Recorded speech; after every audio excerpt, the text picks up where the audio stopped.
Hey guys, today we have a very good video and I'm very excited to do it. We're going to be switching up the content a little bit. We've mainly only done multiplayer content on this channel, but today we're going to be doing a World at War Zombies video. And it's going to be like a little retrospect type of video, short, simple, to the point. And if you'd never played World at War Zombies and this wasn't your first zombies game, that's okay. Because I thought, what better place to start than where it all began? Now, if you didn't play World at War to begin with, odds are you don't know that you had to beat the campaign in order to unlock zombies. So basically, what would happen was every game after that, zombies would just be automatically unlocked. Like if your first game was Black Ops 1 Zombies, you would just, scroll to the Zombies tab and then just start playing Kino. Here you had to actually beat the whole campaign, which I loved because it gave the player an incentive to actually play the game, and you had to beat the whole thing in order to get unlock the game mode. So what would happen was once you unlocked this game mode, you would press it, and it would throw you into this cutscene. And in the cutscene, you would be a soldier or a downed pilot, and you would see figures walking towards you in the distance. Guys, if you played this, you know exactly what scene I'm talking about. It's like probably nostalgic right now, just picturing it. But as you blink, you see one figure start getting closer and closer. And then you blink again, and then he's full on sprinting at you. And then the cutscene just goes, and then it says, zombies. When you spawned into that map in Noct Darren Toten was the first map in World at War Zombies, and it was very small. It was only upstairs and downstairs. You had, maybe three purchases to make. You had the two staircases to clear, and then you had the door. So only three buyables when it comes to doors or objects. And then would you have one, two in the spawn room, and then you had the Thompson wall buy in the box room, and then if I recall correctly, you had the double barrel shotgun upstairs along with the sniper.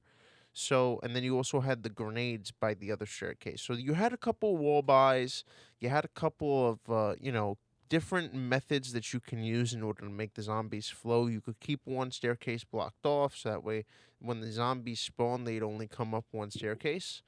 That was a big meta thing to do on this map, but it was very tiny. You didn't really get past high rounds unless you knew how to train. And then, World at War Zombies was two hits, and for some reason, in World at War Zombies, the zombies would have like this little gravitational pull. So they'd pull you in if you get too close to the zombies, and then you just get hit. It's like in the game code. It's not a physical animation. You just get like, it's like a gravitational pull. I can't explain it to you. And that's why World at War Zombies, some say, is the hardest zombies game to play because of that simple game mechanic that it has. But then when Nocturne Toten was kind of played out for a bit, we got into Verrückt, and Verrückt really started setting the standard for the horror of what they can do, and that's because they went from a house to like an insane asylum. And it was not only an insane asylum, but it was like you had writings on the walls. They made the atmosphere just right. It was very frightening. Some say Verrückt is actually the scariest zombies map of all time. Some say it really is. And that's because you couldn't even turn on the power until so on Varrox, you actually didn't spawn together with your teammates. It'd be you and one teammate, and then your other two teammates would be separated. So you guys had this little ambiance of already being separated, and it would give you a little bit of a sense of like hopelessness because you would have to turn on the power separately, and you couldn't really utilize 4 points together. You would have to utilize, you and your teammates' points because you didn't have access to your other teammates on the other side of the map. So I feel like Verrückt was very innovative, and the fact that it still holds up as the scariest map, quite impressive. But then we're gonna go to the map you see on the screen right now. This is called Shi no Numa, and It is set in a swamp in Japan, and I would say this map is where we first got introduced to our characters. We had Dempsey, we had Richtofen, Nikolai, and Takeao. So we had our first introduction to our characters in Shino Numa, and we also had, I believe, our first wonder weapon, because in Verrückt we still only had the ray gun, but in Shino Numa we got the Wonderwaffe, and the Wonderwaffe was a three-shot electric bolt gun, basically, that would, once you shoot the electric bolt at a zombie, the electricity volt would travel through a set of zombies, so you would kill maybe 15 to 20 with one shot. And the good thing about Shino Numa is that with the way the zombie counter worked, is that 25 zombies, I believe, or 24 zombies would spawn each round.